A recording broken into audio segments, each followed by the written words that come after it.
네, 여러분 안녕하십니까. 뉴스와이드 시작하겠습니다. 조금 전에 들어온 소식부터 살펴보겠습니다. 삼성전자의 정현호 부회장이요. 사업지원 TF에서 물러나겠다는 뜻을 밝혔습니다.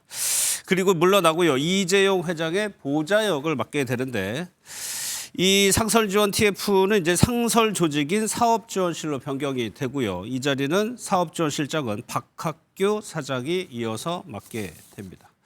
물러난 배경에 대해서는 올해 이재용 회장의 사법 리스크가 이제 해소가 됐고 침체됐던 반도체 사업이 정상 궤도에 올랐다는 판단에 따라서 후진 양성을 위해서 퇴진 의사를 밝힌 것으로 전해졌습니다.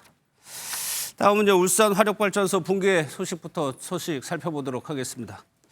울산 화력발전소 붕괴 현장에서 이틀째 구조 작업이 진행되고 있습니다. 매몰된 7명 가운데 현재까지 5명이 발견됐는데요. 이 중 3명이 숨지고 2명은 숨진 것으로 추정되고 있습니다. 현장 연결하겠습니다. 박상우 기자, 추가로 들어온 소식이 혹시 있습니까? 네, 안타깝게도 아직 추가 구조 소식은 들려오지 않고 있습니다. 현재까지 매몰된 7명 가운데 5명이 발견됐는데요. 소방당국은 어제 발견한 2명 외에 오늘 오전에 3명을 추가로 찾아냈습니다. 하지만 이들 중 3명은 숨지고 2명은 숨진 것으로 추정되는 상황입니다. 이들이 발견된 지점은 화면에 보이는 B구역과 D구역입니다. 사고는 어제 오후 2시쯤 발생했습니다. 수명이 다한 60m짜리 보일러타워 발파를 앞두고 구조물이 쉽게 무너지도록 기둥과 구조물을 미리 잘라놓는 취약화 작업을 하던 중이었습니다.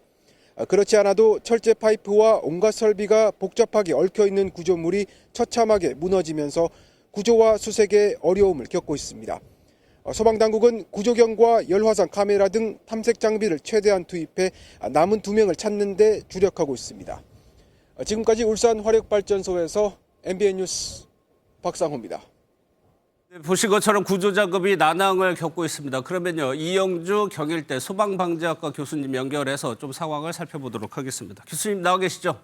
예, 안녕하십니까. 이 나머지 2명, 매몰된 2명을 못 찾고 있는 것 같습니다. 위치조차 파악이 힘들다고 하는데 지금 그 현장 상황이 어떻길래 이런 상황일까요?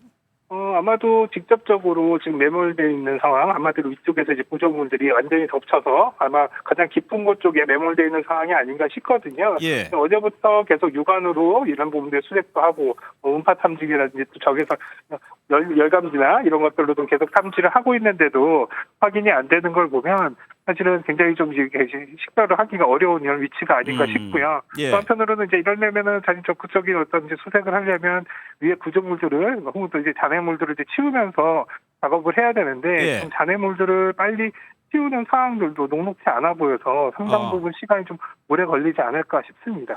그러면 그 잔해물 때문에 만약에 이제 매몰된 이제 근로자가 눈앞에 있다 하더라도 바로 구조하기가 힘든 상황인 건가요? 네, 맞습니다. 사실은 오늘 새벽에 사망한 사망자의 경우에도 예. 실제로 어저께 오후에 이미 그 위치는 확인이 됐고 또 의사소통이 될 수 있을 정도로 근접하기도 했었거든요. 그럼에도 불구하고 사실은 여기 여러 가지 구조물들 또 잔해물들을 일일이 손으로 치우거나 또 절단하면서 이렇게 접근을 하다 보니까 시간이 상당히 오래 걸리면서 사망할 때까지 어떻게 조치를 못한 상황이었거든요. 예. 그래서 아마도 지금 이제 확인이 안 된, 지금 위치 식별이 안 된 이 지금 매몰자분들도 사실은 위치가 식별된다 하더라도 그 안에서 구조를 하는 이런 과정들이 사실은 상당히 시간도 많이 걸리고 위험성도 있는 그런 상황이라서 사실은 생존 가능성에 대한 부분들을 경담하기는 상당히 어려운 상황이다 이렇게 보겠습니다. 예. 사고 원인도 한번 보겠습니다. 보일러 타워 해체 작업을 하다가 사고가 났다고 하는데 여기서 어떤 문제가 발견이 됐을까요?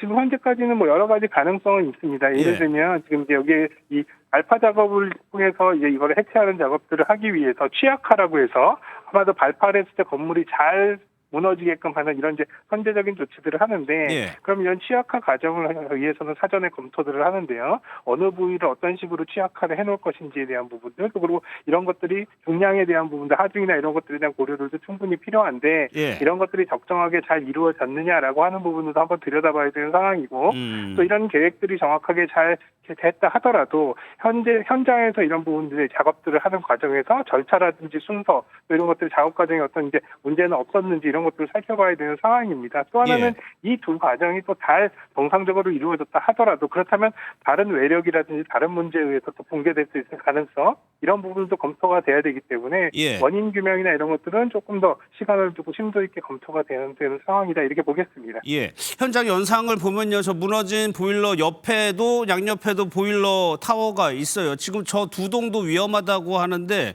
실제로 붕괴 가능성이 있는 겁니까? 예, 지금 현재는 4호기, 5호기, 6호기 이렇게 나란히 있고요. 4호기 같은 경우는 이미 치약화 작업이 이루어진 상태고 5호기, 이번에 붕괴가 된 5호기 같은 경우는 치약화 과정에서 무너졌고 6호기는 아직 이제 치약화 작업이 안 이루어졌기 때문에 상대적으로 6호기의 붕괴 가능성은 적다고 볼 수가 있는데요. 다만 이제 4호기 같은 경우는 이미 치약화 작업이 이루어졌기 때문에 혹시라도 구조 작업에서 대형 장비를 운반한다거나 혹은 또 다른 요인에 의해서 뭔가 외력적인 부분에 문제가 생겼을 때 붕괴 가능성 이런 부분들을 전혀 배제하지 못하기 때문에 이 안에서 여러 가지 구조 활동이나 장비 운용에도 상당히 까다롭고 부담이 되는 상황입니다. 알겠습니다. 교수님 여기까지 듣겠습니다. 고맙습니다. 네. 네, 관련 내용 두 분과 더 살펴보도록 하겠습니다. 김유진 아나운서, 박주희 변호사 나와 있습니다. 어서 오십시오. 예. 좀 사고 소식 더불어서 안타까운 소식도 계속 전해지고 있는데 오늘 오전에 사망한 매몰자가요. 새벽까지만 해도 살아 있었다면서요. 맞습니다. 오늘 오전 4시 53분쯤 사망을 했는데요. 이 매몰자는 어제 사고 발생 1시간여 만에 위치가 발견이 됐었습니다. 하지만 끝내 사고 현장에서 빠져나오지 못하고 목숨을 잃게 되는데요. 해당 매몰자는 팔이 낀 상태로 발견이 됐었고 소방대원들과 대화가 가능할 정도로 의식이 있는 상태였다고 알려지고 있습니다. 새벽까지도 계속 의식이 있는 상태였기 때문에 대원들이 이제 해당 매몰자를 구조해내기 위해서 밤새 작업을 하던 상황이었다고 하더라고요. 그런데 오늘 오전에 갑작스럽게 심정지가 오게 되면서 심폐소생술까지 시도를 했지만 결국 목숨을 구하지 못했습니다. 앞서 교수님하고 잠깐 짚어보긴 했지만 대화가 가능할 정도라면 지근거리라는 얘기인데 구조를 못한 거예요, 결국에는. 맞습니다. 지금 이 사고 현장이 큰 구조물 또 철제 자재들로 뒤엉켜 있기 때문에 소방대원들이 진입하는 것 자체가 굉장히 어려운 상황이라고 전해지고 있습니다. 게다가 추가 붕괴 위험이 있기 때문에 크레인 같은 대형 장비를 투입하기가 어려운 상황이라서 대원들이 일일이 손으로 이제 자재를 치워가면서 좁은 틈을 비집고 들어가는 형식으로 지금 작업을 진행을 하고 있는 상황이라고 하더라고요. 이렇게 접근 자체가 어렵다 보니까 매몰자를 발견한다고 하더라도 빼내는 작업, 그러니까 구조 작업은 더 어려운 상황이 되는 겁니다. 이제 그런 상황에서도 소방대원들은 숨진 매몰자에게 다가가기 위해서 12차례나 다가가는 시도를 했다고 하고요.